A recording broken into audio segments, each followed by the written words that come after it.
All right, hello everyone. Today I'd like to make a video about the problems, or uh, yeah, the problems I see with kind of great books approach to education. These have become more popular, I think, in the last 10 to 15 years, and there are some universities that uh, follow this curriculum. St. John's College in Annapolis, St. Thomas Aquinas College, and I think at some other universities there are others. This type of education goes back to the 20th century. Mortimer Adler is one of the pioneering figures at Columbia, and they created the Columbia core curriculum that was based on this kind of reading. And the list in the 20th century tended to be Greco-Roman works, probably, what we would expect for that period.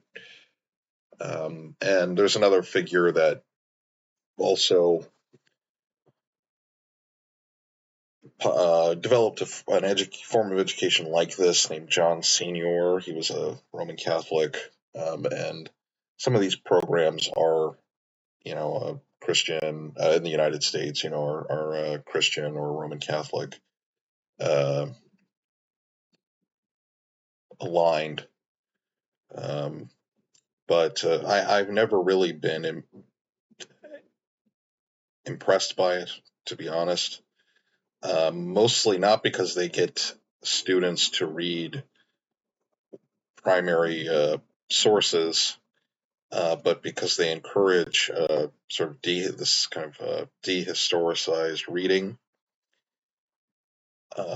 I don't really think you can understand any text just in isolation. You have to always, who wrote it, know who wrote it, why did they write it, maybe. It's not always possible to know that, but a lot of cases it is. What were they reacting to? What kind of world did they live in? And I think if you don't have that, you just end up sort of floating around and picking up all these books, and there's no structure or frame to it. There might be something like that with something that's more explicitly faith-based, but even then, in looking at, for example, like the curriculum of Thomas Aquinas College, you don't really get um, like a systematic view of Aquinas, for example, or other scholastics. Um, and I understand where these kinds of programs come from, dissatisfaction with mainstream universities, but I don't really think they have a good answer or good solution to a lot of the problems. One of these things is one of the motivations for this is predicated on the idea that, well, scholars are too specialized. And that might be true in some disciplines, but I'm going to speak from, history and, Middle East studies, which I know best.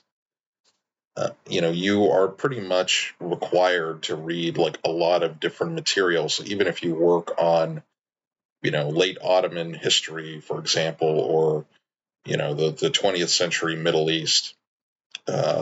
In a department, a history department, or a department, middle area studies department, uh, you you have to know like pretty much everything. I mean, you have to be able to teach the wide sweep of history. So I don't know if that's really the case in the disciplines I'm familiar with. And even if you're more of a literary scholar, maybe someone who does like Arabic literature, I mean, you still are engaging with the historical context of the work. So you still have to know that stuff, even if it's not what you publish on. Because typically when you're teaching it, you have to discuss those things. Uh, so I understand, the danger of over specialization, but I think it's kind of necessary to a point, and I don't think the solution is to ground people in a kind of grab bag of books and just like have the students react to them. I don't really think that's productive. And I'll give an example. So, like, if you're looking at one of these programs, you might do like medieval philosophy, so Aquinas, right? And then later in the semester, you're going to do the philosophy of Friedrich Nietzsche. And if you were presenting this in a history of philosophy course, how has primarily European and American philosophy developed, from the Middle Ages to the 20th century, 21st century even. That would kind of make sense. Like, they're sort of all kind of in conversation with one another, and that sort of thing. But if it's just a kind of great books, okay, well now, all right, 3 weeks later, we're going to read, Friedrich Nietzsche.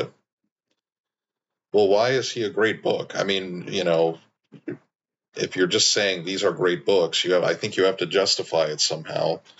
And if it's in a faith-based program, I think that's pretty easy to do. You have a canon of works that you're reading because that's part of the religion, right? And the same would be true, if you're in a if there was some sort of Muslim curriculum like this, I don't know, you read like Tabari's Tafsir, and you go through the different hadith collections, and something like that, right? There's a sort of purpose to it that we're learning about the development of Islamic theology or what have you. But the great books approach is kind of lacking if you're just saying, well, these are great books. And again, if it's not historicized, I don't really think it's effective. I mean, if I was going to teach a course that included like Nietzsche, for example, not to beat up on him too much, but he comes to mind just because he's so contrary to a lot of what came before him, right? If I was teaching a history of the 19th century course, I would, and 20th century even, I would want to discuss Nietzsche because he has a impact on that period. We can talk about, why did Nietzsche write these things? It's not just a kind of work, and he's not just working in isolation. And I think some of the great books proponents would say I'm doing historicism. A lot of them hate that. I'm a historicist in that way. So I think that's actually, the way you need to approach these things, but they would disagree with that. So, what is great books totally bad? No, I think it can be productive for a lot of people and fruitful, but I don't know if it really works in a university setting, especially if you want to. And granted, this would be a minority of students, but if you want to prepare people for graduate level education, you need to teach them like how to translate works. They need to be engaging with foreign languages, how to read manuscripts or research documents, that kind of thing, which are skills. And I don't know if you would necessarily get that just reading great books. Would probably give you a lot of good like baseline knowledge of different thinkers, but it's not really going to teach you the skills. And I kind of think that the research university is good. Even there's a lot of problems with it now, obviously, but the idea that there's some sort of opposition between research and teaching, I think, is kind of misguided and overstated. The next thing I'll talk about is the selection of the text. These great books present an assumed kind of stable of works, and I think even in what we would consider the Western tradition, there's a tendency to um, think that these books are just have always been there. A good example is like Rene Descartes. He's on these lists quite often, but Descartes was kind of rediscovered in the 19th century, and a lot of these intellectuals that were rediscovered later on or re-emphasized, they don't. They were probably just one person out of a lot of people. I don't know about Descartes in detail, but a lot of these there's a lot of intellectuals from the European Renaissance, for example, that were pretty impactful in their time, but they're just not read because they don't make it onto these kinds of canonical lists. So these things are always constructed. That's not a bad thing. Some people will use that to say, "Oh, this is all just constructed." Well, yeah, okay. All canons of texts are constructed. That's pretty obvious. That's not a bad thing either, but it is something that we need to know. So um, I think, like I said, I don't think the great books format is terrible or bad or like don't do it, but there are limitations to it. I think the proponents of great books often overstate their case. And I think the last thing that comes to mind that I will discuss on this point, and I may revisit this topic later and put together something more organized, but the publishing of new texts. This is really important in the history of the Middle East. What used to be called Oriental studies, but a lot of the old Orientalist scholars, they were doing important work about finding these manuscript texts that had been forgotten or hadn't been appraised in a long time, and helped bring them out. And like for example, on the channel we talked about Zeki Validi Togan. Did a lot of his scholarship was doing that. So that's really only possible with a research university where the professors, the faculty, are considered to be experts that are developing new knowledge, and I think that is an important aspect of the university. To only have a kind of like great books discussion, and that's sort of the pinnacle of knowledge. I don't find that very compelling. I think it's a format, like I said, not to repeat myself too much, but I think it's a format that can work in a particular seminar or series of seminars for students, but that needs to be paired with learning like the skills of reading and languages and that kind of thing, and also contextualizing these things. And if we don't produce new knowledge, I don't really think that's a university. If it's some kind of great book setting, um, the university serves a purpose to produce, uh, to produce new knowledge. I think that's important. I mean, and that goes way back. I mean, even in the Middle Ages, the medieval university, like they weren't just reading, scholastic theology just to sit and read it. I mean, they were it was mostly clergy, but they were doing it to then go and produce more theology. And the same as in the Islamic world. I mean, in the Ottoman madrasas, most of the ulama, they go to the Ottoman madrasas in Istanbul and Constantinople, and they're educated, and then they're sent out, and a lot of them, maybe they might be a qadi or they might just be, a teacher, but they're writing, new tafsir, um, new works on fiqh and all these sorts of things. So to say that this kind of like research thing is oh, that's new and we've gotten away from the spirit of the university, I don't really agree with that. I think that's always kind of been there, and that's always sort of been a purpose in addition to teaching.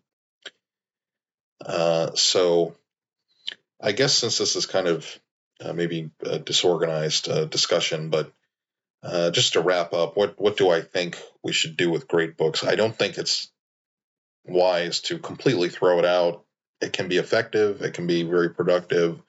And in a even in a outside of academia format, I think that can be nice for people to do. Reading groups on Plato or something. That can be fruitful for people. But in a university setting, what do we want? We need to not only teach the texts, but also the skills of reading them, especially languages, learning languages, and also learning the particular genres that these things are written in. Obviously, that's not going to be for every student, but it is important. Uh, and then context, I don't think we can just treat these works in a great books list as kind of free floating objects or persons, that we can just pick up and we're dialoguing with, um, Aristotle or something directly. We need to know, well, who was Aristotle? Where was he? What kind of time did he live in? Who was he talking to? All these things are important. And the the last thing, I guess, is just the importance um, of seeing that research has value, especially when we're dealing with um, cultures that were not heavily studied, or even in the European case. I mean, like I said, there's a lot of Renaissance intellectuals, medieval intellectuals that have just kind of fallen by the wayside because um, no one really goes back to look at them. And that's kind of another implication of some of these great books curriculums of there's a sort of you know narrative arc. We're going to start with Plato to NATO, right? That's kind of a tagline, not so much with great books, but with these kind of like Western Civ courses that became popular like in the after the Second World War. um, but I think you could make that case for some great books programs that suggest this sort of narrative arc, without any kind of you know uh, purpose, other than saying these are all great books. Okay, I think I'll wrap this video up here. I know this was a sort of disjointed discussion. I might have something more in depth later, that I revisit this topic. But I just wanted to share this because it's something that's been on my mind for a while, and I hope maybe you enjoyed it. And thanks for watching.